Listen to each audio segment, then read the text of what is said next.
tout ce qui est révélé dans la parole de Dieu a un sens pour nous. Est-ce que vous avez déjà entendu parler de Steve Jobs? Qui n'a jamais entendu parler de Steve Jobs? Levez la main. Alors, Steve Jobs, c'est le cofondateur de la société Apple. Qui a déjà entendu parler d'Apple? Voilà. Donc, Steve Jobs, c'est un des cofondateurs de la société Apple, concepteur des iPhones, iPad, des ordinateurs avec la petite paume comme ceci. Steve Jobs est mort maintenant et au moment de sa mort, sa fortune était estimée à 7 milliards de dollars. Voilà, juste 7 milliards de dollars. Moi, je fais ça avec ma poche, je secoue un peu, il y a 7 milliards de dollars qui tombent. C'est rien du tout, 7 milliards de dollars. 7 milliards de dollars. Steve Jobs, en fait, c'était un révolutionnaire dans le monde de la technologie informatique. Qui a déjà entendu parler de Michael Jackson? Ou qui n'a jamais entendu parler de Michael Jackson? Waouh! Michael Jackson, plus célèbre que Steve Jobs, visiblement. Alors, pour lui aussi, dans un autre domaine, dans le domaine de la pop musique, Michael Jackson, révolutionnaire de la musique pop. Et il a eu son boom dans les années 80. Avant, il était avec les Jackson 5. Certains parmi vous font partie de la préhistoire et quand vous étiez jeune, vous aviez les cheveux comme les Jackson 5. Et puis, Michael Jackson a continué sa carrière. Et en réalité, Michael Jackson, pour certains, il est considéré comme un génie, comme le génie des sons modernes, de la musique moderne. Steve Jobs, un génie dans son domaine, un révolutionnaire dans le domaine de la technologie informatique. Michael Jackson, un révolutionnaire, un génie dans le domaine de la musique, de la scénographie. Qui a déjà entendu parler de Cristiano Ronaldo? Qui n'a jamais entendu parler de Cristiano Ronaldo? Alors, avant, c'était permis de ne jamais avoir entendu parler de lui parce qu'il jouait au Real Madrid. Maintenant, il joue à la Juve, donc vous ne pouvez plus, il n'y a plus aucune excuse. Voilà. Cristiano Ronaldo, dans son genre, dans un autre domaine, dans le domaine du sport et plus précisément du football, eh bien, il est l'équivalent de Steve Jobs et de Michael Jackson. Ce sont des hommes, et je pourrais allonger la liste comme ça. Steve Jobs, Jackson, Cristiano Ronaldo, je pourrais citer Lionel Messi. Bientôt, on va parler d'Eden Hazard. Ouais. Ce sont des personnes qui sont caractérisées par des choses bien précises, voyez-vous. Ils sont, en tous les cas, dans leur domaine, considérés comme des génies, comme des personnes qui ont vraiment révolutionné leur univers. Et la caractéristique commune de ces trois hommes, qu'on retrouve aussi dans la vie des hommes de Dieu, dans la Bible et en dehors de la Bible, dans l'histoire de l'Église, eh bien, c'est que dans leur domaine, ces hommes voulaient être les numéros 1. Steve Jobs voulait que la société Apple soit numéro 1 mondial. Michael Jackson voulait être numéro 1 et sa musique, sa manière de concevoir, de conceptualiser la musique, numéro 1. Cristiano Ronaldo, la même chose, dans le domaine du foot, dans le domaine du ballon rond, eh bien, il a, avec Lionel Messi, pendant 10 ans, ils se sont un peu fait la concurrence, 5 ballons d'or pour un, 5 ballons d'or pour l'autre. Pendant 10 ans, on avait l'impression qu'il n'y avait que 2 seuls joueurs sur la planète foot. La caractéristique de ces hommes, c'est qu'ils étaient inscrits dans une démarche, ils étaient, pour Steve Jobs et Michael Jackson, parce qu'ils sont morts maintenant, Cristiano Ronaldo est en vie, ils étaient inscrits dans une démarche de progrès continuel. C'est des hommes qui étaient, et qui le sont encore pour Ronaldo, des acharnés du travail et qui ne calculent pas l'effort parce qu'il y a une seule chose qui compte pour eux, le résultat. Le résultat. Et au lendemain d'un match où tous les autres joueurs vont se reposer, l'entraîneur leur donne temps libre, eh bien, Cristiano Ronaldo, il continue à s'entraîner, tout seul. C'est un acharné, ce gars, un acharné du sport qu'il pratique. Et vous comprenez que je vais arriver dans le domaine spirituel, parce que je crois que la Bible nous invite à prendre exemple dans le monde, parce que par moment, eh bien, les gens qui vivent dans le domaine de la technologie, dans le domaine du sport, dans le domaine de la recherche médicale ou autre, eh bien, ont des leçons spirituelles à nous enseigner. Ces hommes sont des acharnés, des progrès, du résultat, du travail, et ni Steve Jobs, ni Michael Jackson, ni Cristiano Ronaldo ne se contentent de la médiocrité dans leur domaine. La médiocrité est un mot qui est totalement banni de leur vocabulaire. Leur objectif, c'était viser le progrès, la qualité et l'excellence. Viser le progrès, la qualité et l'excellence. Eh bien, mes amis, ce matin, j'aimerais vous dire de la part de Dieu, nous qui sommes enfants de Dieu, nous qui avons le trésor le plus précieux, nous qui sommes habités, nous qui sommes le temple du Saint-Esprit, nous qui sommes porteurs de la vitamine P413, je peux faire face à toutes les situations grâce au Christ qui me fortifie. Nous qui avons été bénis de toutes les bénédictions spirituelles dans les lieux célestes en Christ, nous qui sommes les enfants de Dieu à notre niveau, parce que nous sommes les enfants de Dieu. Parce que la Bible dit en Éphésiens, chapitre 1, verset 3, « Nous avons été bénis de toute bénédiction spirituelle dans les lieux célestes en Christ, parce qu'il est écrit en Colossiens, chapitre 2, verset 10, « Vous avez tout pleinement en lui. Vous avez tout pleinement en Jésus-Christ. » Parce que la Bible dit que Dieu nous aime d'un amour parfait. Parce que la Bible dit que le sacrifice de Jésus est parfait. Parce que la Bible dit que le Saint-Esprit habite en nous et qu'il est parfait. À cause de toutes ces choses, parce que en Jacques chapitre 1, verset 17, il est écrit « Tout don excellent et tout cadeau parfait viennent d'en haut du Père des Lumières, chez lequel il n'y a ni changement, ni ombre de variation. » Tout don excellent, c'est dans votre Bible. Tout cadeau parfait, c'est également dans votre Bible, nous viennent d'en haut, du Père des Lumières, chez lequel il n'y a ni changement, ni ombre de variation. À cause de toutes ces choses que je viens d'énumérer, nous ne devrions jamais nous contenter de la médiocrité dans la vie spirituelle. Jamais, jamais, jamais. C'est un mot que nous devrions bannir à tout jamais de notre langage et de notre manière de vivre et de conceptualiser et de nous projeter dans la vie de tous les jours. Nous devrions, à l'instar de Steve Jobs, Michael Jackson, Cristiano Ronaldo dans leur domaine, à leur instar, nous devrions viser le progrès, la qualité et l'excellence et ne jamais nous contenter d'un peu quand Dieu veut nous donner beaucoup. Jamais nous contenter des miettes si Dieu veut nous rassasier. Vous savez que Dieu veut nous rassasier? Éphésiens chapitre 3, verset 19 nous dit que le désir de l'apôtre Paul pour les Éphésiens, c'était qu'ils soient remplis. Il est bien question de remplir ce qu'on ne sait plus faire avec notre réservoir à la pompe essence. Eh bien, le Saint-Esprit, lui, il n'y a pas de grève, il n'y a pas de gilet jaune, il peut toujours nous remplir. Mes amis, l'apôtre Paul souhaitait pour les Éphésiens qu'ils soient remplis jusqu'à toute la plénitude de Dieu. Remplir quelque chose, vous savez ce que ça veut dire? Ça veut dire remplir jusqu'à un débordement. Si vous avez un récipient, vous pouvez faire couler un peu de liquide dans le fond et laisser juste ça, et vous contenter de cela, une cruche avec de l'eau, mais ce n'est pas ça l'image. L'image, c'est je prends la cruche, je la mets sous la fontaine et je la remplis jusqu'à un débordement.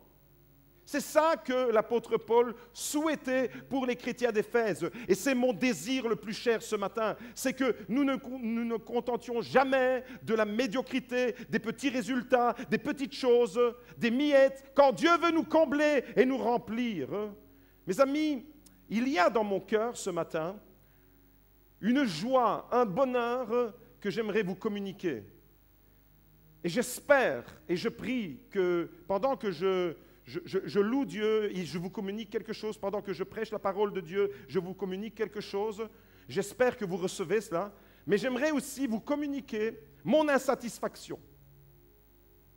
En réalité, il y a deux types d'insatisfaction dans la vie.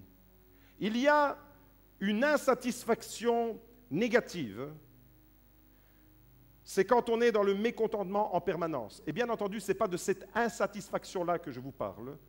L'insatisfaction négative, c'est le type qui râle tout le temps dans son coin, le type qui voit toujours le négatif partout, le type ou la femme qui ne voit jamais, qui ne sait pas faire un compliment, qui est toujours grincheux, qui est toujours...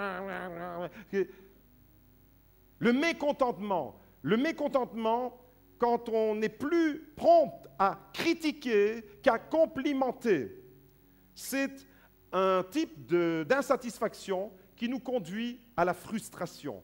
Et on peut comme ça être un chrétien frustré parce qu'on est insatisfait, mais insatisfait dans le mauvais sens du terme. Insatisfait parce qu'on voit tout, on voit le négatif, on ne voit pas les choses positives que Dieu fait dans nos vies, on ne voit pas le positif que Dieu fait dans l'Église, on ne voit et on épingle que, on repère l'arbre qui cache la forêt. Vous savez, j'ai souvent l'impression que si vous avez fait 1000 bonnes actions vis-à-vis d'une personne, et que vous avez une mauvaise attitude vis-à-vis d'elle, une seule, eh bien, il y a beaucoup de chances que cette personne va focaliser son attention sur la seule mauvaise attitude que vous avez eue à son égard et oublier, comme une amnésie, oublier les 1000 bonnes actions que vous avez accomplies en sa faveur. Mes amis, j'aimerais vous dire que ce n'est pas de cette insatisfaction-là que je vais parler et ce n'est pas cette insatisfaction-là que j'aimerais vous communiquer. Mais j'ai dit qu'il y avait deux types d'insatisfaction. Et il y a l'insatisfaction positive. L'insatisfaction positive, c'est celle qui nous propulse en avant. L'insatisfaction positive, c'est celle qui contribue à notre progression. C'est l'insatisfaction des athlètes. L'athlète qui dit « Je peux encore améliorer mes performances et je ne veux pas me contenter de mes résultats actuels. » Je ne veux pas m'arrêter au niveau où je suis arrivé.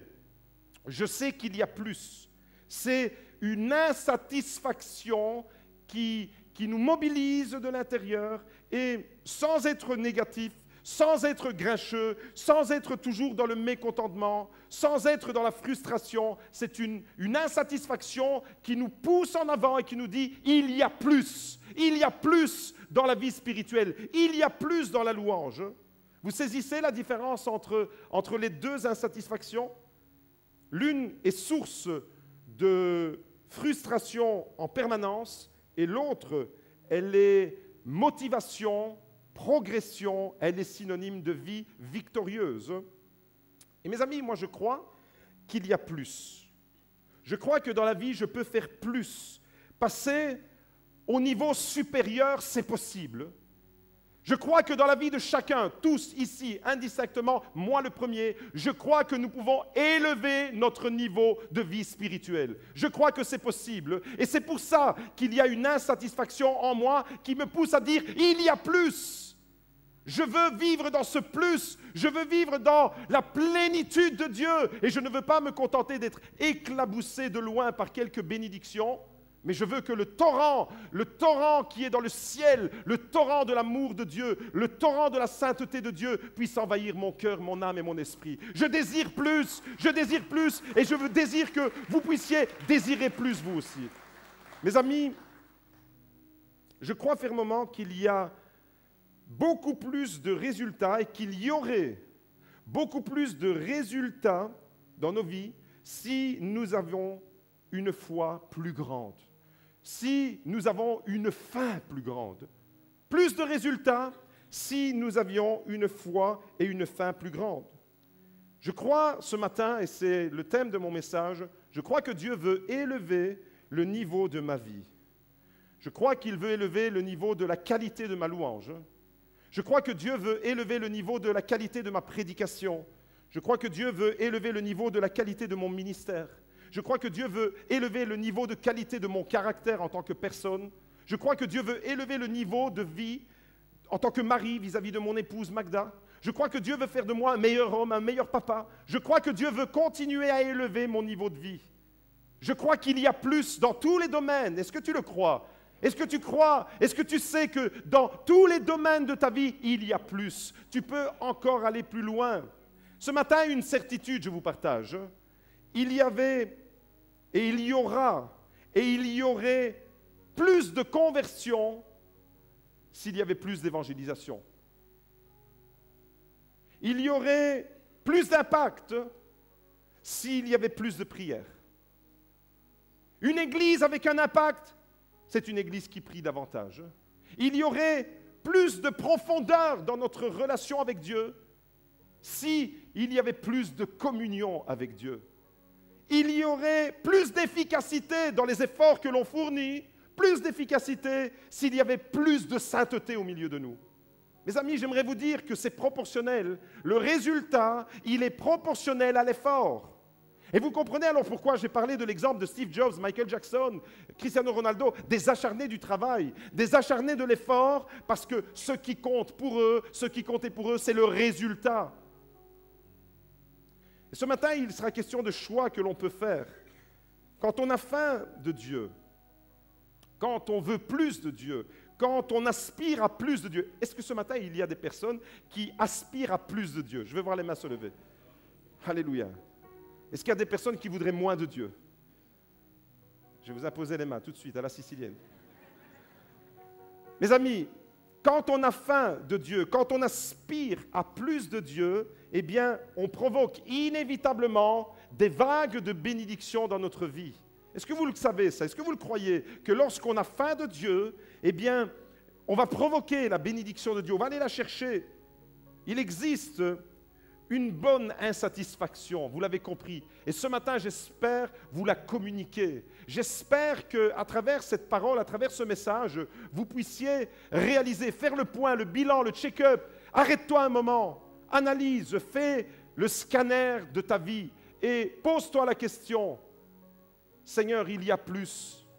Montre-moi comment je peux vivre dans le plus. Montre-moi comment je peux vivre dans cette dimension que je ne connais pas encore, mais que tu vas me révéler. Il y a des dimensions, mes amis, des dimensions spirituelles que nous n'avons même pas imaginées et qui pourtant Dieu veut nous donner cela. Nous n'avons même pas imaginé un seul instant la profondeur de ce qu'on peut vivre quand on est en relation avec Dieu. Et Dieu veut nous amener dans ce plus-là. Est-ce que vous le croyez ce matin? La Bible raconte l'histoire d'un jeune homme qui avait faim de Dieu. La Bible raconte l'histoire d'un jeune homme qui s'appelle David.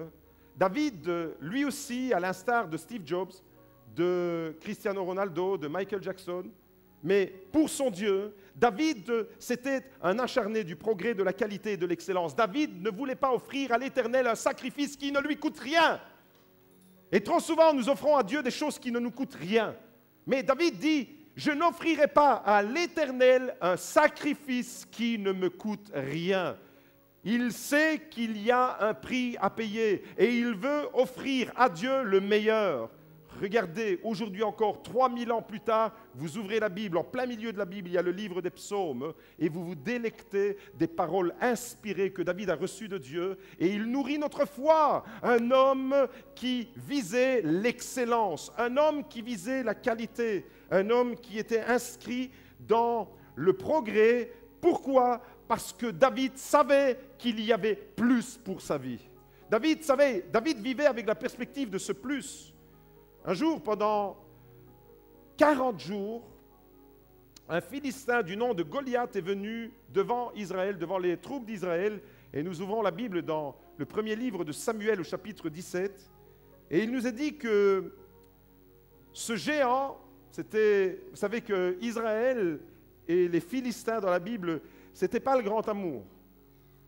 Et régulièrement, la Bible nous présente des conflits entre les Philistins qui venaient, qui faisaient des incursions en Israël et qui étaient vraiment oppressants vis-à-vis du peuple de Dieu. Et un jour, c'était la terreur en Israël. Goliath, un homme de 3,25 m de haut, un guerrier depuis son plus jeune âge, venait tous les jours, imaginez-vous, du matin au soir. Et la Bible dit clairement que c'était le matin et le soir. Pendant 40 jours, il venait lancer des défis au peuple de Dieu. Il venait provoquer le peuple de Dieu. Voyez-vous, la condition, le peuple de Dieu était dans une condition de catastrophe. Le peuple de Dieu était vraiment pris d'angoisse, pris de peur. Il venait et l'effet, la conséquence de ces incursions, c'était de provoquer un mouvement de panique en Israël. C'était d'humilier le peuple de Dieu, de l'intimider. Donc, à cause de cette menace, le peuple de Dieu était humilié, était replié sur lui-même. C'était un peuple qui vivait dans une frustration, c'était un peuple qui vivait en dessous de ses moyens. C'était un peuple qui ne vivait pas dans le plus, il vivait dans le moins. Alors David, il voit cette scène et il ne peut pas accepter la situation. Il ne peut pas considérer qu'en Israël, la situation soit délabrée à ce point sans rien faire. Alors j'imagine David courir et puis aller dans son sac. J'imagine David en train de dire « Je me révolte. Je manifeste. Je ne suis pas d'accord. L'essence c'est trop cher. » J'imagine David avec son gilet jaune aller chercher sa fronde et dire ce géant-là, je vais le démonter. Je vais le démolir, ce géant. Parce que ce n'est pas possible. C'est pas possible, il nous rend la vie impossible. On ne sait plus vivre en Israël, on ne sait plus vivre en Belgique. Le coût de la vie est trop cher. Et en plus, il nous menace et il nous met les mains à la gorge et il nous fait un étau, il nous tue. Et j'imagine David comme ça. Vous savez, la panique est générale. En Israël, la panique est générale, sauf pour un homme qui s'appelle David. Pourquoi? Parce que David, il vit dans le plus. David vit dans cette dimension de progrès. Il s'inscrit dans une vie de qualité. David sait qu'il y a plus. Et ce matin, eh bien, j'aimerais vous partager 4 leçons de l'attitude que David a eue qui nous montrent qu'on peut aller plus loin. On peut aller plus loin avec Dieu. Est-ce que tu le sais ce matin? Est-ce que tu es convaincu? Est-ce que tu désires dans ton cœur aller plus loin avec Dieu? Ou est-ce que tu acceptes le statu quo? Tu acceptes que ta situation, la vie que tu mènes actuellement, elle est pénible peut-être, mais tu te contentes de cette vie pénible. Tu vis avec des échecs depuis trop longtemps, mais tu t'es acclimaté dans tes échecs. Tu vis dans une dimension de défaite, mais tu t'es acclimaté dans la défaite. Tu vis peut-être dans une maladie, tu t'es installé dans ta maladie. Un jour, il y a un pasteur qui voulait prier et imposer les mains à un homme qui était sur un fauteuil roulant. Et puis la femme de l'homme est arrivée. Pasteur, non, parce que si tu le guéris, on n'aura plus la mutuelle. Tu t'es acclimaté, tu t'es habitué. Tu t'es habitué dans ton système de vie. 4 leçons que j'aimerais vous partager. David, un homme qui est propulsé dans le progrès, dans la qualité, il vise l'excellence. Et il ne peut pas accepter le statu quo. Vous voyez pourquoi? Parce que David, c'est un homme, un jeune garçon. C'est un ado, David. Un jeune homme qui avait une faim extraordinaire de Dieu. Et quand on a faim de Dieu, il se passe quelque chose. J'aimerais vous dire, mes amis, quand on a faim de Dieu, on provoque la faveur de Dieu sur notre vie. La Bible est remplie d'hommes et de femmes qui avaient faim de Dieu, et parce qu'ils avaient faim de Dieu, la Bible dit clairement que la faveur de Dieu est avec eux. Joseph, dans l'Ancien Testament, Joseph était un homme qui avait faim de Dieu, et la Bible dit que la faveur de l'Éternel était avec Joseph dans la prison. Quand on a faim de Dieu, on provoque la faveur de Dieu. Tu veux la faveur de Dieu? Tu veux la bénédiction de Dieu? Sois un affamé. Cherche plus la présence de Dieu. Cherche davantage. Inscris-toi dans une vie de progrès, de qualité et d'excellence. La première leçon que je retiens de cet épisode, 1 Samuel chapitre 17, verset 26. Quand on a faim de Dieu, on recherche avant tout l'honneur de Dieu. Je me suis arrêté devant cet épisode et je me suis dit, pourquoi David, il va défier le géant Goliath? Pourquoi? Qu'est-ce qui le pousse? Quelle est sa motivation? On pourrait se dire, mais parce que les conditions de vie des Israélites n'étaient pas bonnes à cause de Goliath, à cause des Philistins. On pourrait se dire, à cause de l'humiliation, de l'oppression de Goliath. Moi, je crois que c'est plus que ça. Je crois que David a été motivé pour aller au-devant de Goliath alors que c'était la panique totale et générale en Israël. Parce que David était préoccupé par la gloire de Dieu. Et je crois que c'est la gloire de Dieu sa véritable motivation. Autrement dit, David n'a pas fixé le géant et il ne s'est pas attardé, son attention n'était pas portée vers le géant Goliath. Non, non, non, non. Son attention, elle était vers la gloire de Dieu. Regardez ce qu'il est écrit. 1 Samuel 17, verset 26. Qui est donc ce Philistin, cet incirconcis, pour lancer un défi aux troupes du Dieu vivant? Il sait que par ces défis, par ces allées et venues, Goliath était en train d'humilier la gloire et l'honneur de son Dieu.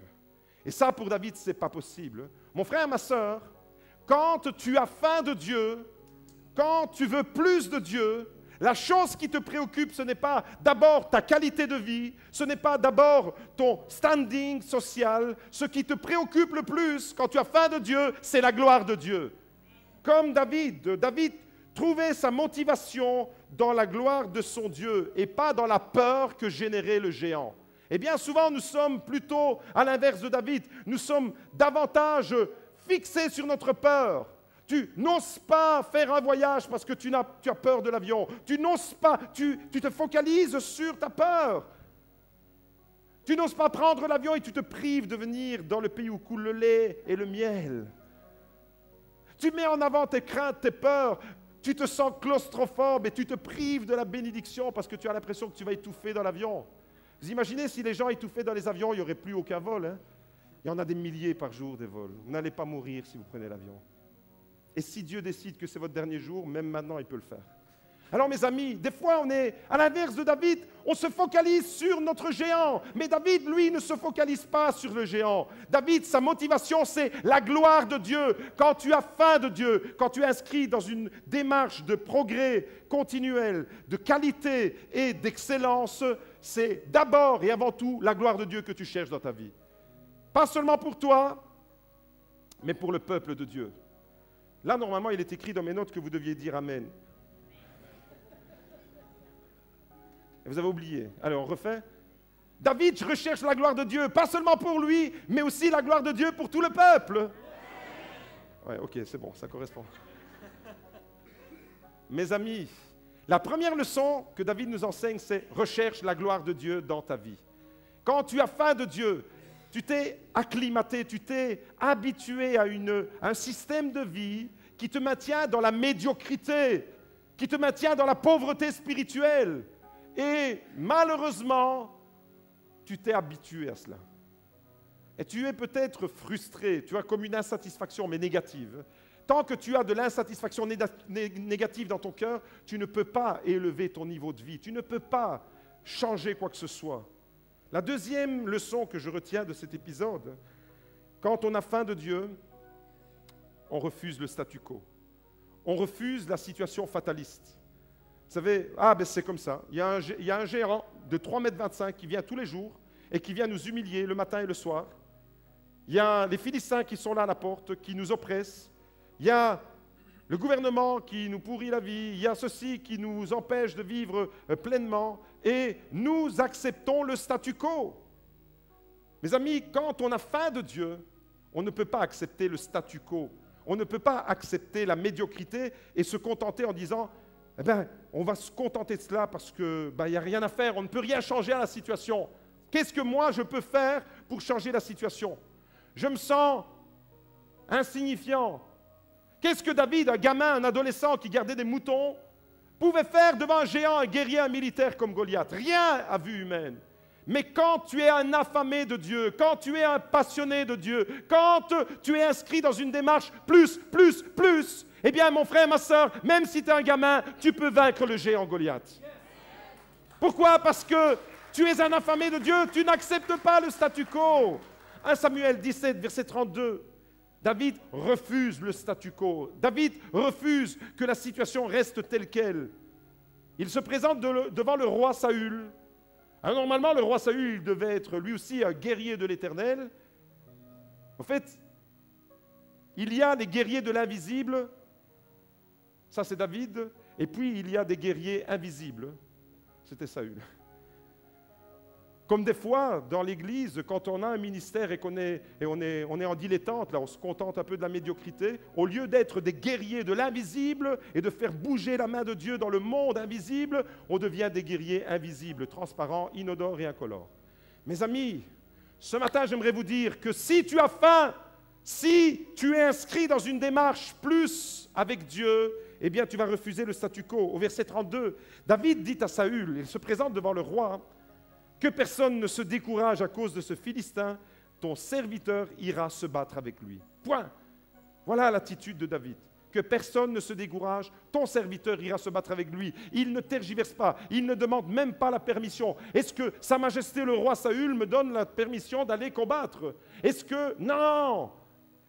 David, il est inscrit dans une démarche de vie de qualité. Saül, il est dans une démarche de vie de médiocrité.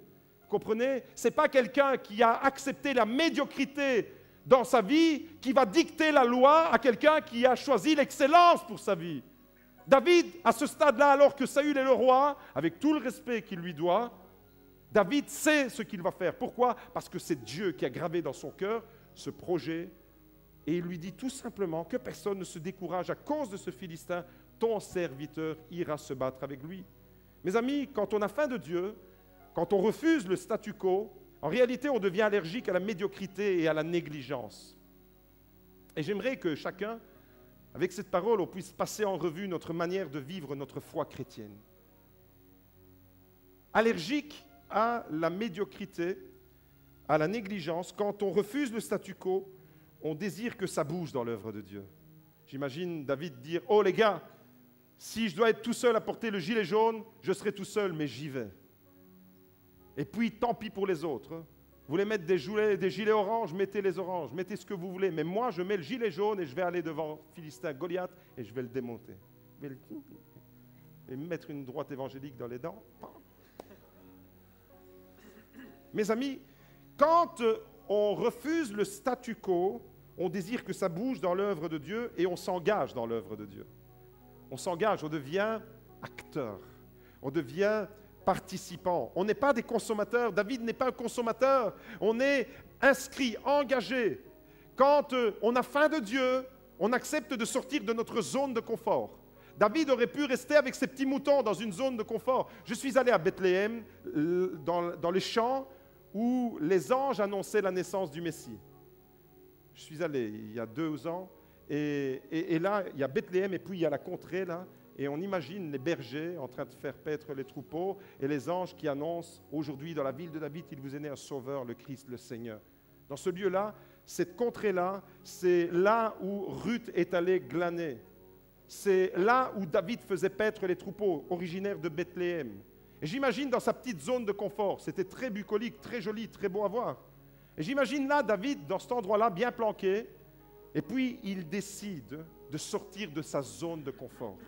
Et peut-être que tu es là chez toi, et que tu vis dans cette zone de confort, et que pour toi la vie chrétienne se limite à, de temps en temps, même pas tous les dimanches, mais de temps en temps, faire acte de présence dans la maison de Dieu. Mon frère, ma sœur, si c'est ça la vie chrétienne pour toi, pardonne-moi, mais je dois te le dire de la part de Dieu, tu t'es contenté de la médiocrité. Or, celui qui a faim de Dieu ne peut pas se contenter de la médiocrité. Il y a des Steve Jobs dans le domaine spirituel qui vont révolutionner la face du borinage. Et ils sont ici dans cette église. Il y a des Michael Jackson, mais version louange, qui vont faire une louange vivante, dynamique, une louange extraordinaire, qui vont composer des chants. Et j'imagine que là, il y a un potentiel extraordinaire, qu'il va y avoir de nouvelles compositions. Et pourquoi pas entendre d'autres églises chanter les compositions qui sont écrites ici à Beaudour? Pourquoi pas? Normalement, là, il est écrit « Alléluia ».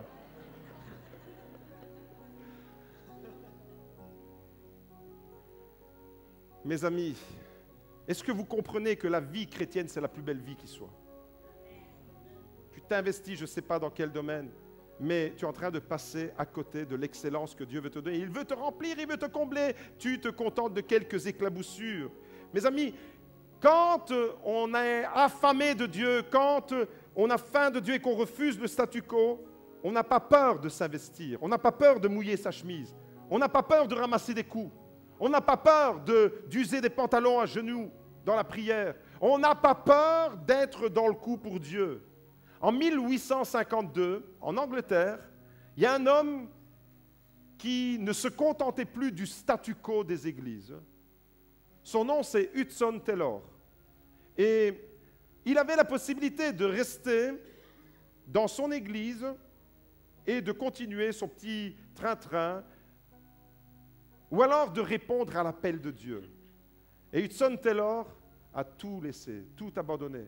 Et au bout d'un voyage qui a duré plus de 5 mois, il arrive sur le continent le plus éloigné, en Extrême-Orient, en Chine, et c'est l'évangélisation que Hudson Taylor a organisée en Chine. Elle est tout simplement extraordinaire.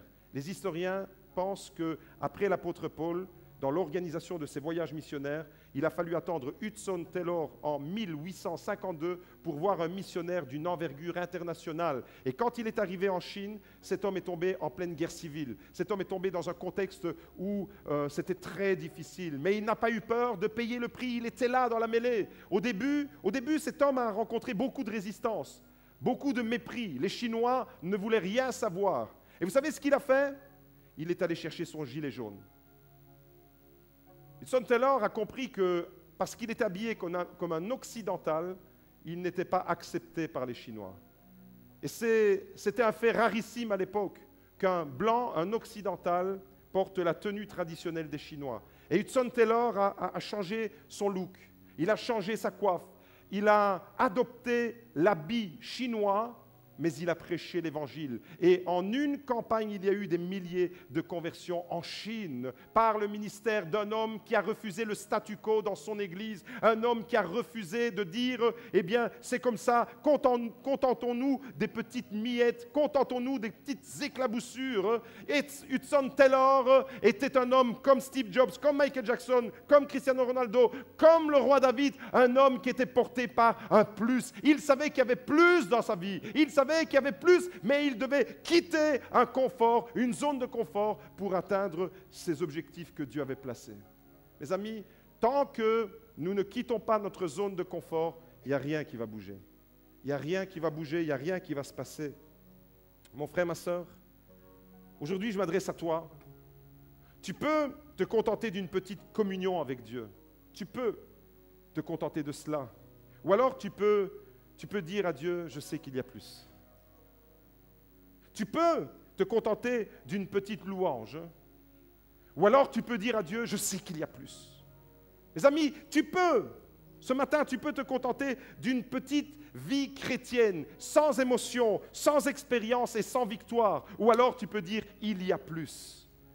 Tu peux continuer à vivre dans ton train de vie. Tu peux garder ton niveau de vie, j'entends spirituel, ou alors tu peux dire, Seigneur, je sais que tu veux élever mon niveau de vie parce que je sais qu'il y a plus. Le choix, il t'appartient ce matin. Mais en fonction du choix que tu feras, tu seras dans une insatisfaction, soit positive, soit négative. N'espère pas les résultats de l'insatisfaction positive si tu adoptes une insatisfaction négative. Mon frère, ma sœur, ce matin, j'aimerais te dire, de la part de Dieu, tu peux vivre et te contenter des petits résultats de la vie chrétienne. Ou alors tu peux dire, Seigneur, il y a plus. Normalement, là, vous devriez dire, yes. Il y a plus. Il y a plus. Il y a vraiment plus pour toi ce matin. Troisième leçon dans l'attitude de David. Quand on a faim de Dieu, notre assurance, notre détermination et notre courage augmentent. Quand on a faim de Dieu, toutes ces choses, elles se développent. Plus j'ai faim de Dieu, plus mon courage, mon assurance et ma détermination va augmenter. 1 Samuel 17 au verset 45.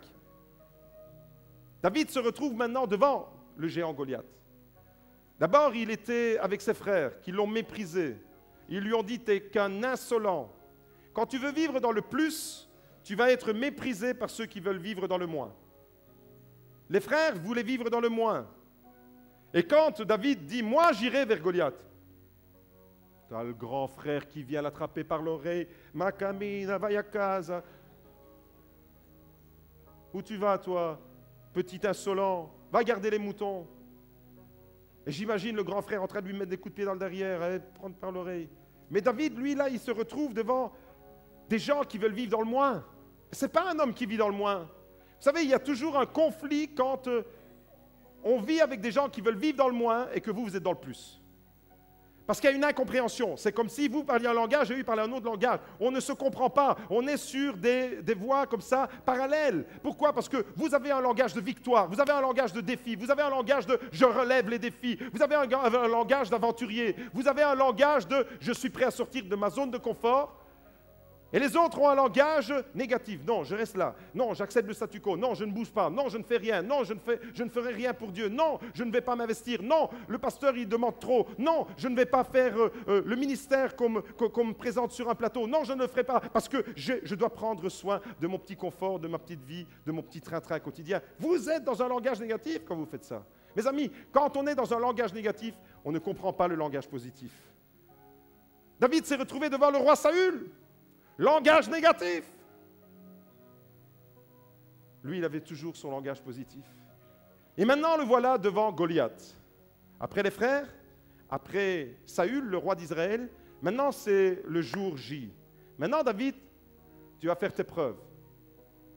Tu as tellement crié haut et fort que tu allais aller démonter le géant Goliath, que maintenant on veut te voir à l'œuvre. Et le voilà devant le géant. Verset 45, David dit aux Philistins, « Tu marches contre moi avec l'épée, la lance et le javelot, mais moi je marche contre toi au nom de l'Éternel des armées, du Dieu des troupes d'Israël, que tu as mis au défi. » Autrement dit, Goliath, toi tu marches en mettant toute ta confiance dans tes armes, mais moi, je marche en mettant toute ma confiance dans le Dieu de l'impossible. Moi, je marche en mettant ma confiance dans le Dieu qui va te démonter. Moi, je marche dans la confiance de celui qui me dit « il y a plus ». Moi, je marche dans la confiance de celui qui me dit « il y a du progrès, de la qualité et de l'excellence à viser ». Quand on est chrétien, on est dépositaire du trésor le plus précieux de l'univers. On ne peut pas se contenter de la médiocrité. Le vin nouveau, c'est le vin nouveau de l'excellence. David était prêt, c'est une outre neuve pour recevoir le vin nouveau de l'excellence. Saül, c'était une vieille peau. Je suis poli quand je dis ça, parce qu'une outre, c'est fait en peau. Hein. Je n'ai pas offensé qui que ce soit. Je n'ai pas dit c'est un vieux schnock. J'ai dit c'est une vieille peau. Mais une outre, elle est fabriquée avec des peaux. Mes amis, le gars, il mesurait 3,25 m. Vous imaginez un peu? Baudouin, est-ce que tu peux te lever?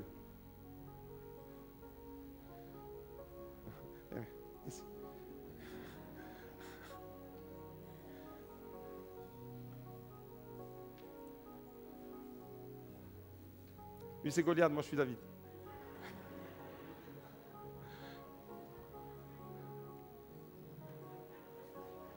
Bam! Mes amis, il joue bien. Il mérite le gilet jaune. Il mérite le gilet jaune. Vous savez pourquoi? Après cet épisode-là, David, il ne s'est pas retrouvé tout seul. Là, regardez, et j'arrive à mon quatrième point, c'est que quand on a faim de Dieu, en réalité, on contamine les autres. Quand on a faim de Dieu, on devient un stimulateur. On devient un motivateur. Quand on a faim de Dieu, la qualité de vie à laquelle on aspire, elle ne va pas laisser les autres indifférents. Et il a fallu d'une pierre pour terrasser Goliath, mais ensuite les autres ont vu le comportement de David. Et plusieurs se sont joints à lui. Par la suite, David n'était plus seul. Il avait ses hommes d'élite. Il avait ses hommes de confiance. Il avait ses Baudouins au gilet jaune. Il avait des hommes qui avaient rejoint le combat. Mes amis, aujourd'hui, à la fin du culte, je vous lance un défi. Vous devriez tous avoir dans votre voiture un gilet jaune. Alors, entre le trajet de l'église à la maison, endossez votre gilet jaune. Vous n'aurez pas de problème avec les manifestants et la police ne vous fera pas d'ennui si vous n'arrachez pas les pavés aux Champs-Élysées. Ce que je veux dire par là, c'est que quand on adopte une mentalité de vie positive et qu'on pose des actes positifs, quand on a faim de Dieu, on devient comme des hommes et des femmes qui ont un rayonnement spirituel et on affecte positivement les autres. On les touche, on les contamine, on transmet le désir d'aller plus loin. Et ce matin, humblement, mais vraiment humblement, j'espère vous avoir donné l'envie d'aller plus loin. J'espère vous avoir donné l'envie, le goût, pour certains, de retrouver la dimension plus. Vous l'aviez eu dans le passé, mais vous vous êtes acclimaté dans la position moins. J'espère ce matin que quelque chose, un déclic dans le cœur peut se produire. Au verset 47, maintenant tu vas aller démonter tous les autres Goliaths. On peut l'applaudir. Merci. Mes amis, au verset 47, il est écrit « Toute cette assemblée, c'est les autres, reconnaîtra que ce n'est ni par l'épée ni par la force que l'Éternel sauve, car la bataille appartient à l'Éternel et il vous livre entre nos mains. » Toute l'assemblée reconnaîtra. Ce que David a fait sera reconnu par toute l'assemblée. Il y a un effet, il y a une dimension qui va au-delà. La leçon que je retiens de cela, c'est que plus vous désirez Dieu dans votre vie, est-ce qu'il y a ce matin vraiment, je voudrais voir la passion que vous avez pour Dieu. Est-ce qu'il y a dans le cœur ce matin des chrétiens de Beaudour le désir d'avoir plus de Dieu dans sa vie? Est-ce qu'il y a le désir ce matin d'être inscrit dans le plus? Est-ce qu'il y a ce matin ce désir de remplir l'outre et de ne pas se contenter de quelques éclaboussures de vin? Ça vous fait une belle jambe. Hein? Si vous venez et que vous me dites « j'ai un château neuf du pape », je vais t'éclabousser avec. Remplis mon verre et puis je vais m'éclabousser de l'intérieur.